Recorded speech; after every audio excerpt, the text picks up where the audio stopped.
اهدنا الصراط المستقيم.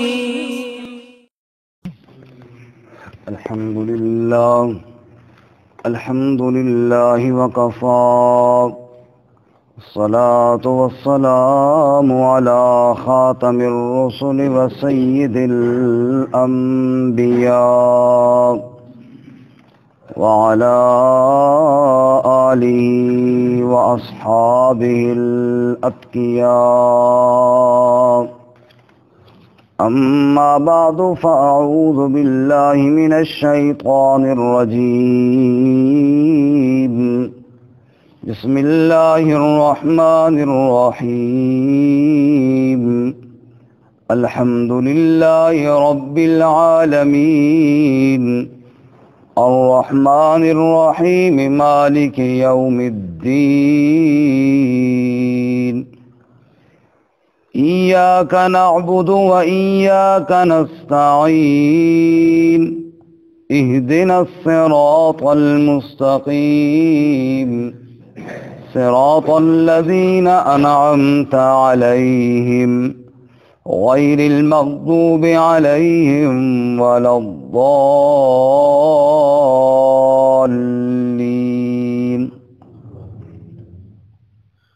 سبحان ربك رب العزة عما يصفون، وسلام على المرسلين، والحمد لله رب العالمين. اللهم صل على محمد وعلى آل محمد كما صليت على إبراهيم وعلى آل إبراهيم إنك حميد مجيد. اللهم بارك على محمد وعلى آل محمد كما باركت على إبراهيم وعلى آل إبراهيم إنك حميد مجيد. معزز سامعین، دوستوں اور بزرگوں، سورۃ الفاتحہ کے اندر جو اہل ایمان نے اللہ تعالیٰ سے دعا مانگی، اہدنا الصراط المستقیم، یا اللہ ہمیں سیدھے راستے پر چلا. وہ سیدھا راستہ کون سا ہے؟ صراط الذین انعمت علیہم، سیدھا راستہ ان لوگوں کا جن پر اللہ تعالیٰ نے انعام کیا. تو انعام کتنے طبقات پر ہوا ہے جی؟ 4. نمبر 1 انبیاء علیہم الصلاۃ والتسلیمات، نمبر 2 صدیقین، نمبر 3 شہداء، اور نمبر 4 صالحین. ان 4 طبقات کی مختصر تفسیر اور تفصیل آپ کی خدمت میں عرض کی ہے گزشتہ درس کے اندر. آج ان 4 طبقات میں سے جو چوتھا طبقہ ہے، جس کو صالحین یا اولیاء اللہ کہتے ہیں، تو قرآن و سنت کی روشنی میں ان کی پہچان کی یہ کون لوگ ہیں. چوتھا طبقہ ہے صالحین.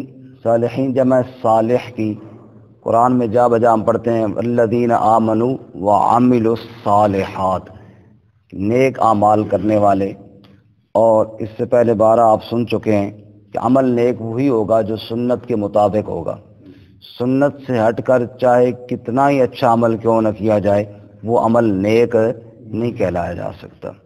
اس کی بڑی سادہ سی عام مثال یہی ہے کہ اللہ تعالیٰ کی عبادت اگر ہم فرض ابھی ہم نے 2 پڑھے ہیں فجر کے، اگر ہم 4 پڑھیں تو اس میں اچھا عمل یہی بظاہر ہوگا کہ ہم سورہ فاتحہ پڑھیں گے، رکوع کریں گے، سجدے کریں گے، لیکن یہ نیک عمل نہیں ہوگا کیونکہ سنت کے مطابق نہیں ہے. اذان کے آخر میں لا الہ الا اللہ پہ بات ختم ہو جاتی ہے، محمد الرسول اللہ نہیں کہیں گے، یعنی اللہ کے نبی کا اپنا نام بھی آپ کے طریقے سے ہٹ کر لیں گے تو وہ اللہ کی بارگاہ میں قبول نہیں. یہاں پہ ایک بڑا دلچسپ لطیفہ ہی کہہ لیں کہ حضرت مولانا اشرف علی تھانوی رحمۃ اللہ علیہ کو کسی بندے نے بتایا کہ مولانا رشید احمد گنگوئی رحمۃ اللہ علیہ کہتے ہیں کہ کلمہ صرف لا الہ الا اللہ ہے، محمد رسول اللہ کوئی نہیں کلمے میں۔ کہا یار اس طرح نہیں کہا ہوگا۔ کہا جی اللہ کی قسم کہا ہے، میں نے خود سنا ہے، تو میں خود سن کے آیا ہوں، انہوں نے کہا کلمہ صرف لا الہ الا اللہ، محمد رسول اللہ کوئی نہیں کلمہ ہے۔ کہا یار یہ کیسے انہوں نے کہہ دیا، یہ تحقیق کروانی پڑے گی۔ تو فون کا دور تو تھا نہیں، انہوں نے بندہ بھیجا، بندے نے جا کے ملاقات کی اور پوچھا حضرت جی کلمہ کیا ہے؟ کہا جی یہ کوئی پوچھنے والی بات ہے، لا الہ الا اللہ محمد الرسول اللہ۔ کہا جی محمد رسول اللہ ہے کلمے میں؟ کہ یار کمال والی بات ہے، یہ کوئی پوچھنے کی بات ہے، محمد رسول اللہ کے بغیر کلمہ کدھر پورا ہوتا ہے؟ کہا جی فلاں بندہ قسم کھا کے کہتا ہے کہ میں نے خود سنا ہے کہ حضرت کہہ رہے ہیں کہ محمد رسول اللہ کوئی نہیں کلمے میں۔ کہا اس بے وقوف نے ادھر اذان دی اور اس نے کہا آخر میں لا الہ الا اللہ محمد الرسول اللہ۔ تو میں نے اذان کے آخری کلمے کی بات کی کہ اذان کا جو آخری کلمہ ہے اس میں محمد الرسول اللہ کوئی نہیں۔ میں نے یہ تو نہیں کہا کہ سرے سے نعوذ باللہ محمد رسول اللہ ہے ہی کوئی نہیں، لیکن اس نے ضد میں آ کے جا کر یہ مشہور کر دیا قسم کھا کے کہ وہ کہہ رہے ہیں کہ محمد رسول اللہ نعوذ باللہ کلمے میں ہے ہی کوئی نہیں۔ تو بات یہ ہے کہ اذان کے آخری کلمے میں محمد رسول اللہ کوئی نہیں۔ بعض دفعہ بعض لوگ نا تھوڑا مشہور ہونے کے لیے بھی ایک شوشہ چھوڑ دیتے ہیں، اور جب تک بندہ کوئی نیا کام نہ کرے تب تک مشہور۔ ایک مولوی صاحب پڑھ کے آئے، ان کے ذہن میں یہ تھا کہ گاؤں میں جب میں واپس جاؤں گا 8-10 سال پڑھ کے تو لوگ بڑا استقبال کریں گے، بڑی او بھگت کریں گے، لیکن کسی نے کوئی لفٹ نہ کرائی تو بڑے پریشان ہوئے۔ وہ پورا سال بیچارے انتظار کرتے رہے کہ ابھی لوگ آئیں گے کہ جناب حضرت ماشاءاللہ تشریف لا چکے ہیں، تو کسی نے کوئی خاص لفٹ نہ کرائی۔ اگلے سال انہوں نے یہ کیا کہ لوگوں کے دروازے پہ دستک دی کہ میں عالم ہوں، اگر کسی نے کوئی مسئلہ پوچھنا ہو تو میں حاضر ہوں۔ جس کے دروازے بھی گیا اگر اس نے یہی جواب دیا نہیں جی نہیں کوئی ضرورت نہیں الحمدللہ، ٹھیک ہے کوئی ہوا تو بتائیں گے، فی الحال کوئی ضرورت نہیں۔ اب وہ اور پریشان ہوئی کہ میں خود جا کے کہتا ہوں پھر بھی کوئی نہیں۔ تیسرے سال انہوں نے کہا کہ اب تمہارا کوئی اور ہی بندوبست کرتے ہیں۔ تیسرے سال انہوں نے ایسا کیا کہ ایک چوک میں کھڑے ہو گئے، جو بزرگ آ رہے ہیں مثلا حاجی صاحب آ رہے ہیں، السلام علیکم بزرگوں کیا حال ہے جی، خیر ہے ٹھیک ہو جی، مسلمان ہو تسی؟ جی کیوں نہیں مسلمان نہیں تو اور کیا ہیں؟ اچھا کلمہ سناؤ پھر، لا الہ الا اللہ محمد رسول اللہ۔ توبہ توبہ توبہ توبہ، یہ ساری زندگی اسی طرح ہی پڑھنے رہو؟ کہ جی اسی طرح ہی پڑھنا۔ وہ نا مولوی نے بیڑا غرق جہے مسیتی وچ بیٹھے نے، انہیں تو انہوں کلمہ بھی سیدھا نہیں دسے۔ اب ظاہر بات ہے بندے کی 50-60 سال عمر ہو، جب اس سے یہ کہا جائے کہ تمہارا تو کلمہ ہی غلط ہے، تو ایک دفعہ تو اس کے پاؤں کے نیچے زمین نکلتی ہے نا کہ یار پتہ نہیں کیا ہو گیا۔ وہ بندہ بیچارہ ڈر جاتا ہے، بزرگوں مولوی صاحب اصل کلمہ کیا ہے پھر؟ یہ اگر غلط ہے تو وہ جی لا الہ الا اللہ و محمد الرسول اللہ، یہ وچ واہ بھی ہے، وچ کے وچ واہ بھی ہے۔ اب جناب وہ مولوی بندہ بیچارہ پریشان، اپنے مسجد والے مولوی صاحب کو بتایا، اتنے میں انہوں نے دوسرے بندے کو روک لیا، تیسرے کو روک لیا، وہ بادشاہ 3 گھنٹے میں پورے علاقے میں مشہور ہو گیا۔ وہ جو 3 سال میں کام نہیں ہوا تھا وہ جناب ایک دن بھی پورا نہیں لگا، فوراً مشہور ہو گئے۔ ہر جگہ جناب چرچا ہو گیا جی کلمے میں واو ہے یا نہیں ہے، واو ہے، یہ بحث نہیں چھڑ گئی بھائی کلمے میں واو ہے، وہ کہے میرے ساتھ بات کرو، جو کہتا ہے واو نہیں ہے اس کو لے کر آؤ میرے سامنے، میں مناظرہ کرنے کے لیے تیار ہوں، کلمے میں واو ہے۔ وہ جناب پورے علاقے میں شور مچ گیا، وہ علماء اکٹھے ہو گئے جناب۔ اب ظاہر بات ہے عوام پریشان ہے، علماء پریشان ہیں کہ کلمے میں واو ہے یا نہیں ہے، اس میں جناب جھگڑا شروع ہو گیا۔ وہ لوگوں نے کہا یار اس کو بلاؤ، اس سے بات کرتے ہیں، مسئلہ کیا ہے اس کو۔ اب وہ لوگ بھی جمع ہو گئے، ادھر سے جناب 50-60 علماء آ گئے، ادھر سے وہ واو والے مولوی صاحب بھی آ گئے، پورا جناب اکٹھ ہے۔ نیا بندہ جو باہر سے آیا اس نے پوچھا خیر ہو بھائی یہ کیا اکٹھ ہے؟ اس نے کہا بس کدھر واہ آ گئی ہے، اس واہ نو کڈن واسطے سارے علماء اکٹھے ہوئے ہیں۔ کدھر واہ آ جانی بعض دفعہ، واہ ہمارے پنجابی میں نا وہ ری کو بھی کہتے ہیں، کمر درد جو ہے نا واہ آ گئی، یہ واہ ایسی آ جاتی ہے کہ نکلنی نہیں بعض دفعہ۔ ہاں واہ واہ، ہاں واہ تو واہ واہ بھی ہو جاتے، واہ واہ بھی یار کمال کی تھی۔ یہ واہ جو آ جاتی ہے یہ بعض دفعہ اپنے آپ کی شہرت کے لیے بھی آ جاتی ہے۔ تو نیک عمل وہ نہیں ہوتا جو بندہ کسی اور مقصد کے لیے کرے، کوئی اپنی طرف سے داخل کرے، چاہے وہ کیسا ہی اچھا عمل کیوں نہ ہو۔ نیک عمل وہ ہوتا ہے جس پہ سنت کی مہر ہو، سنت کی مہر نہیں ہے۔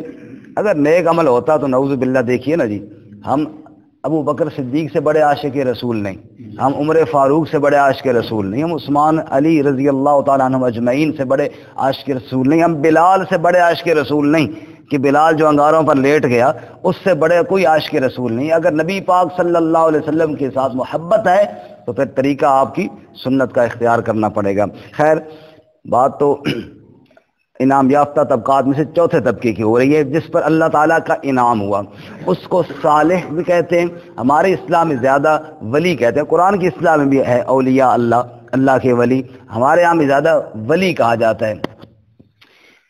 ولی کس کو کہتے ہیں؟ ولی ولا سے نکلا ہے، ولا کہتے ہیں قرب کو، چونکہ نیک آدمی نیک اعمال کر کے اللہ کے فرائض، اللہ تعالیٰ کے واجبات یا اپنی طرف سے نوافل یا دیگر اعمال اچھے صالح کر کے اللہ کا چونکہ قرب حاصل کر لیتا ہے، اس لیے اس کو کیا کہتے ہیں؟ ولی، اللہ کا ولی، اولیاء اللہ۔ ولی کے معنی ایک تو یہ معنی جو میں نے ابھی عرض کیا کہ اللہ کا قرب حاصل کرنے والا، ایک ولی کا معنی کام بنانے والا بھی ہوتا ہے، جہاں سے میں نے پہلے کئی دفعہ عرض کیا نا کہ دھوکہ لگ جاتا ہے ہمیں، چونکہ ہمارے پاس اردو میں الفاظ محدود ہیں، الفاظ محدود ہونے کی وجہ سے دھوکہ لگ جاتا ہے، ایک ہی لفظ کا ہم دوسرے معنی میں سمجھ لیتے ہیں۔ ولی کا ایک معنی کارساز، کارساز کا معنی کام بنانے والا، جس کو مشکل کشا کہتے ہیں، حاجت روا کہتے ہیں، اس معنی میں ولی اللہ کی ذات ہی ہے۔ چونکہ ہمارے پاس الفاظ اردو کے ہیں، مثال کے طور میں آپ کو عرض کروں نا، ہم کہتے ہیں جی میں بول رہا ہوں، یہ میری بات ہے، قول ہے، میرا قول ہے، اور قرآن میں ہے قول، اللہ کا قول، جیسے ہم کہتے ہیں قال اللہ، قرآن کے اللہ کا قول۔ اب میرا بھی ایک قول ہے، اللہ کا بھی ایک قول ہے، لیکن میرے اور اللہ کا لفظ تو ایک ہی جیسا ہی ہے نا، لیکن فرق کتنا ہے؟ اب میں کہتا ہوں جی میں زندہ ہوں، اور الحی القیوم، اللہ بھی زندہ ہے، اردو میں ہمارے پاس لفظ تو ایک جیسا ہی ہے نا، لیکن کتنا بڑا فرق ہے نا، فرق ہے۔ میں بھی سن رہا ہوں، اللہ بھی سنتا ہے، میں بھی دیکھتا ہوں، اللہ بھی دیکھتا ہے، بظاہر الفاظ ہمارے ایک جیسے ہیں، لیکن کتنا فرق ہے؟ مخلوق کی صفات اور خالق کی صفات میں ایک فرق ذہن میں رکھیں گے تو بات مسئلہ سارا حل ہو جائے گا، جھگڑے یہ فرق نہ سمجھنے کی وجہ سے۔ دیکھیں جی، مخلوق چاہے جو بھی ہو، میں ہوں، ولی ہوں، نبی ہوں، جو بھی ہو مخلوق میں سے، امام الانبیاء حضرت محمد رسول اللہ صلی اللہ علیہ وسلم ہی کیوں نہ ہو، مخلوق میں سے، مخلوق ایک بات فرق یہ سمجھے کہ اللہ کی ذات قدیم ہے، مخلوق حادث ہے۔ قدیم اور حادث کا مطلب یہ ہے اللہ ہمیشہ سے ہمیشہ رہے گا، اور مخلوق پہلے نہ تھی اب ہے، مخلوق کی ذات بھی اور صفات بھی۔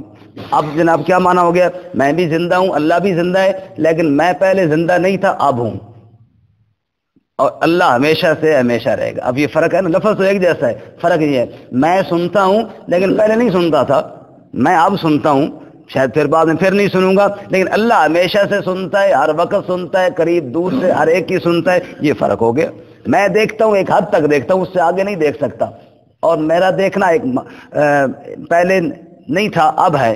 اللہ تعالیٰ کا دیکھنا کیا ہے؟ قدیم ہے، ہمیشہ سے ہمیشہ رہے گا۔ ایک تو یہ فرق ہے کہ مخلوق کیا ہے؟ حادث ہے، اللہ کی ذات قدیم ہے، پہلا فرق۔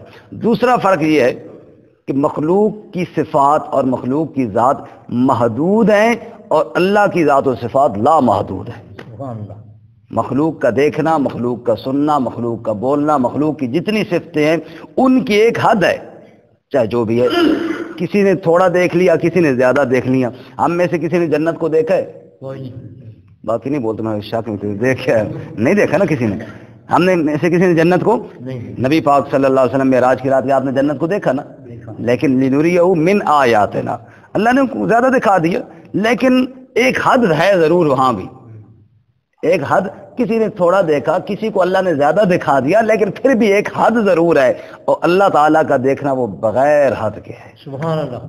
آپ صلی اللہ علیہ وسلم نے معراج کی رات دیکھا نا، پہلے تو نہیں دیکھا تھا، دیکھو نا، حادث اور قدیم اور محدود اور لا محدود۔ مخلوق کا دیکھنا محدود ہے، خالق کا دیکھنا لا محدود ہے۔ مخلوق کا دیکھنا حادث ہے، اللہ کا دیکھنا کیا؟ قدیم ہے، ہمیشہ سے ہے، وہ ہمیشہ دیکھ رہا ہے۔ اور تیسرا فرق یہ ہے مخلوق اور خالق کی صفات میں، کہ خالق کی صفات ساری ذاتی ہیں، اللہ کا دیکھنا اپنی طرف سے ذاتی ہے، اللہ کا سننا ذاتی ہے، جبکہ مخلوق کا جتنی صفات بھی ہے ذاتی ایک صفت بھی نہیں، سب اللہ کی عطا کرتا ہے، سب کیا ہے اللہ کی۔ یہ تین فرق ذہن میں رہے، مخلوق حادث ہے، اللہ قدیم ہے، مخلوق محدود ہے، اللہ لامحدود ہے، مخلوق جو ہے عطائی ہے، اللہ کی دیے ہوئے ہے، اللہ کی ساری صفتیں ذاتی ہیں، تو پھر مسئلہ نہیں، فرق سمجھ میں آ جاتا ہے۔ اللہ ولی الذین آمنوا، اللہ ایمان والوں کا دوست ہے۔ ولی کا معنی کیا ہوگا؟ دوست۔ اچھا، دوسری جگہ دیکھیں اولیاء اللہ، اللہ کے دوست، اس کا معنی یہ تو نہیں کریں گے کہ نعوذ باللہ یہ اللہ کے کام بنانے والے ہیں، سمجھیں؟ اللہ کے دوست ہے، اللہ کے کیا ہیں؟ دوست ہیں۔ اور جب کہا جاتا ہے والذین اتخذوا من دونہ اولیاء، اللہ کہتے ہیں میرے علاوہ جنہوں نے دوست بنائے، نہ میرے علاوہ جنہوں نے کارساز بنائے، کام بنانے والے، تو ولی لفظ تو وہی ہے، کبھی معنی اس کا ہوتا ہے اللہ کے علاوہ کوئی ولی نہیں، مطلب اللہ کے علاوہ کوئی کام بنانے والا نہیں، اور جب کہا جاتا ہے کہ اللہ کے ولی، معلوم ہے اللہ کے دوست۔ بات سمجھ میں آ رہی؟ کوئی نہیں؟ اولیاء اللہ کا معنی کیا ہو گئے؟ دو ہو گئے، ایک اولیاء اللہ کا معنی کارساز اور مشکل کشا کے معنی میں، اس معنی میں کسی انسان کو کہنا درست نہیں، جیسے ہم بعض دفعہ غلطی میں کہہ دیتے ہیں وہ جی قرآن میں ہے نا جی، بزرگوں کے لیے بھی آیا ہے اور اللہ کے لیے بھی آیا ہے، تو فرق وہ ذہن میں رہے کہ اللہ تعالیٰ کے لیے آیا ہے اور اللہ کی ذات کے حساب سے، اللہ کی صفات کے حساب سے آیا ہے، جبکہ بزرگوں کے لیے جو آیا ہے وہ دوست کے معنی میں آیا ہے۔ اب اس میں ایک دو آیتیں میں آپ کے سامنے عرض کر دیتا ہوں۔ سورہ عنکبوت ہے، آپ نکالیں 20واں پارہ بالکل آخر میں، سورت کا نام ہے سورۃ العنکبوت، صفحہ نمبر ہے 362، 362، آیت نمبر 40 ختم ہو رہی ہے، 41 شروع ہے، 20ویں پارے کا بالکل آخری صفحہ ہے جی۔ سورت کا نام ہے سورۃ العنکبوت، 20ویں پارے کے آخر میں جائیں گے، آیت نمبر 40 ختم ہو رہی ہے، 41 شروع ہو رہی ہے۔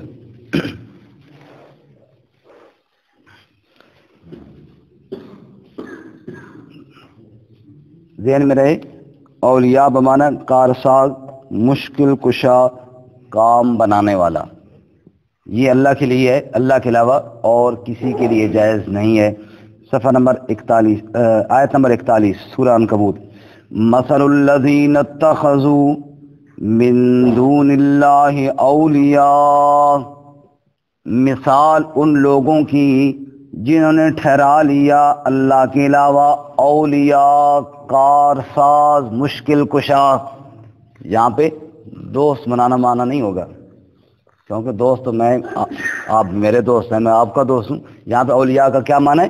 مشکل کشا، کیونکہ آگے دیکھنا کمثل العنکبوت، ان کی مثال مکڑی کی طرح ہے، مکڑی نہیں جالا بناتی، اتخذت بیتا، جس نے اپنا گھر بنایا، وَإِنَّ أَوْهَنَ الْبُيُوتِ لَبَيْتُ الْعَنْكَبُوتِ، اور بے شک سب گھروں میں زیادہ کمزور گھر مکڑی کا ہوتا ہے۔ سب گھروں میں کمزور گھر کس کا ہوتا ہے؟ آپ تھوڑا سا کپڑا مارے تو گر جائے گا، تھوڑی سی لکڑی مارے تو گر جائے گا۔ اللہ فرماتے ہیں جنہوں نے مجھے چھوڑ کر کسی اور پر بھروسہ کیا، انہوں نے بڑے مضبوط سہارے کو چھوڑ کر کمزور سہارا بنایا، جیسے مکڑی نے اتنی کروڑوں لاکھوں کی بلڈنگ کو چھوڑ کر تھوک کا چھوٹا سا جالا بنا دیا۔ میرے علاوہ اگر کسی کو آپ مشکل کو ساتھ سمجھتے ہیں کہ وہ میری مشکلیں حل کرے گا، آج سے پوری کرے گا، تو بڑا کمزور سہارا ہے، رب کے مقابلے میں کوئی طاقت والا سہارا نہیں۔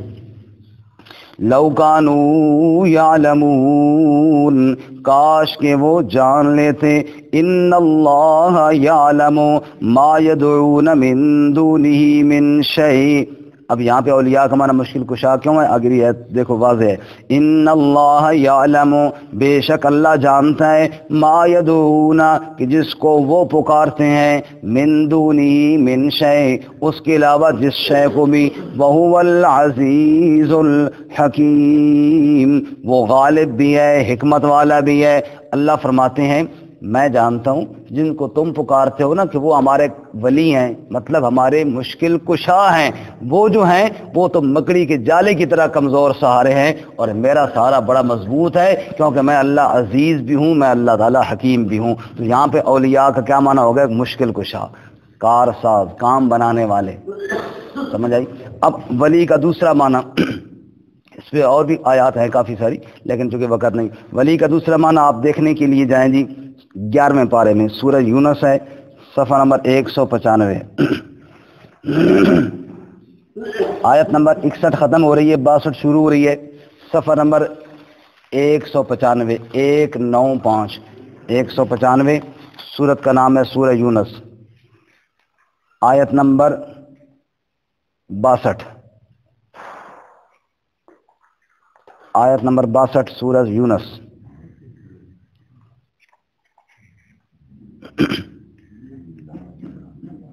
آیت نمبر 62، الا ان اولیاء اللہ، الا ان اولیاء اللہ لا خوف علیہم ولا هم یحزنون۔ خوب سن لو جو اللہ کے ولی ہیں، جو اللہ کے دوست ہیں، اللہ کے ولی، اللہ کے دوست، جو اللہ کے قرب حاصل کرنے والے، وہ ولی کا اب وہ دوسرا معنی ہے جو میں نے پہلے عرض کیا کہ نیک اعمال کر کے اللہ کا قرب حاصل کرنے والے، یہاں پہ وہ مشکل کشا والا معنی نہیں۔ الا خوب سن لو، ان اولیاء اللہ، بے شک جو اللہ کے ولی ہیں یعنی اللہ کے دوست ہیں، لا خوف علیہم ولا هم یحزنون، ان پر خوف بھی نہ ہوگا، ان پر غم بھی نہ ہوگا۔ یہ اولیاء اللہ کی شان ہے، اولیاء اللہ کی شان، ان پر خوف بھی نہ ہوگا، ان پر غم۔ مفسرین فرماتے خوف اپنی ذات کا ہوتا ہے، غم دوسرے کی ذات کا ہوتا ہے۔ جیسے کہ اولیاء اللہ کی جب موت آئے گی تو دوسرے مقام پر اللہ بیان کرتے ہیں فرشتے آ جاتے ہیں ان کے پاس، اور کیا فرماتے ہیں؟ تتنزل علیہم الملائکہ، فرشتے آ جاتے ہیں موت کے وقت اور کہتے ہیں اللہ تخافوا ولا تحزنوا وابشروا بالجنہ، خوف بھی نہ رکھو، غم بھی نہ رکھو، جنت میں داخلے کا وقت آ چکا ہے تمہارا، تسلی دیتے ہیں یوں۔ تو فرمایا اولیاء اللہ کی شان ہے لا خوف علیہم ولا هم یحزنون، نہ خوف ہوگا اور نہ ان پر غم ہوگا، اللہ کے ولی۔ یہاں پر اولیاء اللہ کی نشانی کیا ہے، پہچان کیا ہے کہ جناب یہ فلانا اللہ کا ولی ہے، وہ بھی یہاں پر بیان کر دی گئی، ساتھ ہی وہ بھی دیکھتے جائیں اگلی آیت میں۔ کون ہے اللہ کے ولی؟ کالذین آمنوا وکانوا یتقون، دو نشانیاں بیان کی، اور یہ یاد رکھنا اولیاء اللہ کی کتنی نشانیاں قرآن نے بیان کی؟ سارے بولیں گے کتنی؟ دو۔ پہلی نشانی الذین آمنوا، وہ ایمان والے ہیں، اگر ایمان والا نہیں بے ایمان ہے تو کبھی ولی نہیں ہو سکتا۔ اگر جی فلانا بہت زبردست بزرگ ہے اچھا مسلمان ہے یہ کہ پتہ نہیں، لیکن دم پہنا ہے تو ہائے ہائے چٹکی بندہ ٹھیک ہو جانا ہے۔ جو ایمان والا نہیں وہ اللہ کا ولی ہو سکتا ہی نہیں۔ وہ کیا ہے؟ وہ کوئی اور ہی بلا ہے۔ شیخ اور کسی نے فرمایا نا کہ لباس رہبیت لوگوں کے دل لبھاتا ہے، کبھی کبھی شیطان بھی اسی کرتے میں آتا ہے۔ یہ بزرگوں والا جو صرف لباس ہے نا، یہ ولی ہونے کی نشانی نہیں۔ شیخ سعدی نے فرمایا در عمل کوش و ہر چے خواہی پوش، فرماتے ہیں عمل میں کوشش کر، لباس جیسا مل جائے ویسا پہن لے، کوئی مسئلہ نہیں ہے، عمل میں کوشش کر۔ صرف جبہ کبہ اور جناب یہ ڈیزائن بنانا اس کے ساتھ ولی نہیں بنتا۔ پہلی نشانی الذین آمنوا، وہ کیا ہیں؟ ایمان والے۔ اور دوسری نشانی وکانوا یتقون، اور وہ تقوی والے پرہیزگار ہیں۔ معلوم ہوا ولی وہ ہوتا ہے جو شریعت پر عمل کرنے والا ہے، شریعت کا باغی کبھی اللہ کا ولی نہیں ہو سکتا۔